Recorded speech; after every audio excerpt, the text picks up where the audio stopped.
The boil water advisory has been lifted for some parts of New Orleans.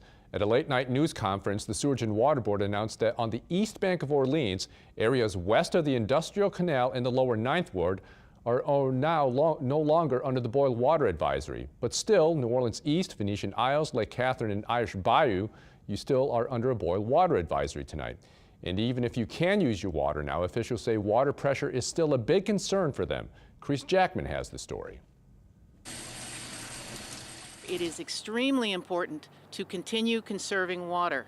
Sewage and Water Board Interim Executive Director Marcy Edwards made it clear tonight that even though parts of the boil water advisory have been lifted in parts of the city, water pressure remains low. You don't want to add undue strain to the system and pull down pressures that are still just now continuing to rise. The city announced tonight the East Bank, west of the Industrial Canal, and the lower 9th Ward are now out of a boil water advisory after testing water samples. But those living in New Orleans East, Venetian Isles, Lake Catherine, and Irish Bayou still have to boil their water. Edwards says levels have stabilized in those parts to allow them to collect samples. They're hoping to lift that advisory sometime this weekend.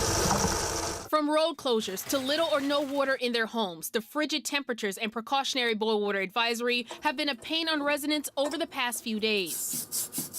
As temperatures warmed up today, residents like Britt Marks discovered the pipe underneath his home broken. It sounded like a waterfall was going on under our house, which turns out was busted pipes under the house. Plumbers have been working around the clock, crawling underneath homes, responding to hundreds of calls in both Orleans and Jefferson Parish. I know neighbor next door had the same kind of problem, and it's not too bad, but, you know, after a day of not showering, I'll be happy when the water comes back on. While tonight's update is good news, officials want to stress we aren't out of the woods yet.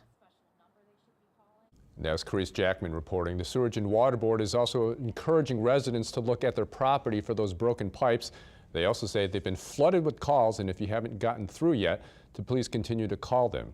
I know that we've been dealing with a lot of problems myself. Our house has been full of broken pipes, but thanks to Roy Mullet and Plumco, we are now back up and running, I'm happy to say.